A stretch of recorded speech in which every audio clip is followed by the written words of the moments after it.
logical next step for Jaron Ennis? So we are talking.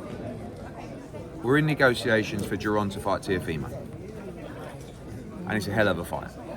And Giron, you know, you heard His Excellency. He said it there. You know, and this is just the last 48 hours. So Giron's been chilling out. You know, there is a date in August that we could be looking at in Saudi Arabia, but we weren't really expecting to fight in August, if I'm honest.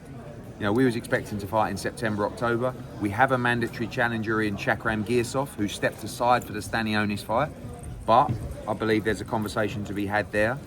And I've got a call with Giron and Everett and the team and Bozy in about an hour to see if that's something we want to do. I will say there is still the conversation about 47-54. You know, it is inevitable, the move. But I feel like the Teofimo fight is a great fight, and I think that's a great option for him. So, listen, I honestly think that it's just too big and too good. Like I rate Teofimo, but you know, when we did the weigh-in here, Teofimo stood on the scales about 6 hours, 8 hours into hydrating. He was about 146 pounds. Barboza was about 157. Right. I don't think he's a big 140, Teo. Wait till you see Boots on the night in there, hydrated, fit, healthy, and he's a hell of a fighter. Listen, it's a great fight for boxing, but I don't see anybody beating Boots Ennis 147, 154, 160 right now. And PBC and myself and Golden Boy and Oscar were like this. And listen, it's an emotional game, you know. I mean, Edgar Belanga's down there, you know. I feel like I've done a great job for him, right? But also, when you look at it, I think that I'm doing more and more business with PBC, and my relationship with Louis de Cubas is really helping that. So much so that Callum Smith against Benavidez is a fight that we're openly negotiating now. Puello, if he wins on this card, fight Dalton Smith.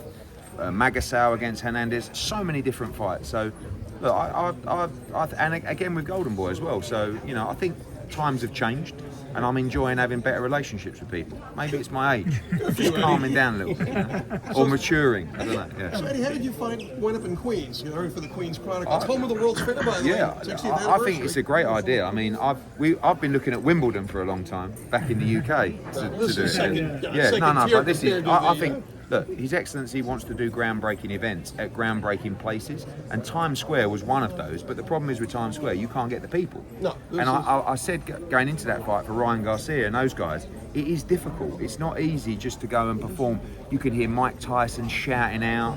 You can hear Shakur, Richardson, Hitchens, and I feel like a lot of those performances that weren't very good, you still got, you know what to expect, but it definitely has an effect. But this is a smaller stadium. You could have gone to Arthur Ashe. That's all right. Yeah, step by step. You know, Ryan. Fair enough. Eddie, Ryan talked about that. He talked about how the atmosphere kind of made him feel like it wasn't a normal fight. Do you agree with that, or you see that as kind of an excuse? I said before, you know, we saw behind closed doors that kind of atmosphere definitely has an effect on performance. Right. But you know you know what to expect, and I just feel like, you know, I was actually quite not disappointed. I was quite upset that Ryan didn't perform, because I was really pleased for him that he turned his life around. You know, to see him on that Devin Haney fight week, the difference between that and seeing him here on fight week, he looked great. Like, his face looked fresh again, great looking kid. And I was thinking, wow, he's back, and I didn't think we'd see him again. But then I just saw him, and I said talking about the event, I said, sometimes in that environment, the fight can pass you by. Right. So what happens is you get 6 rounds in, you're behind. 8 rounds in, you're still behind. 10 rounds in, fuck, you've got 2 rounds to go. Do you know what I mean? And to be fair to Derek James, he was saying all the right things. It wasn't as if he wasn't saying, Ryan, fucking put, but he just couldn't do it. Was it the confidence? Was it, I don't know, was it the environment? Was it, you know, him and Rolly got a little bit of history, got hurt, and was it the second round? Yeah. But it was a poor performance. That's the bottom line, and he's much better than that. Is the Haney Garcia fight still something that can happen? I mean, look, that's up to His Excellency. I don't think that fight is anywhere. I mean, if both those guys look great on May 2nd, it's huge. Right. But they didn't. I think they both need another fight. I mean, Shakur was right about Devin. I think Devin, you know, he's there to be criticised right now. So sometimes people are going to be a little bit harder than they should be.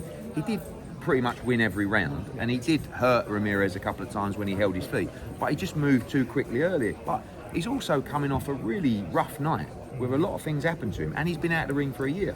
Devin's a brilliant talent, and he's going to be. I worry more for Ryan over Devin going into the fight. I was worried more for Devin, but even though Devin didn't look sensational, he'll get momentum now after the win, and I think he'll be better next time. Ryan's in a bit of a mess, really. He's got to come back, get a win. Maybe, I mean, he should be beat. I think he should be beating Rolly, in my opinion, and I expected him to do so. You know.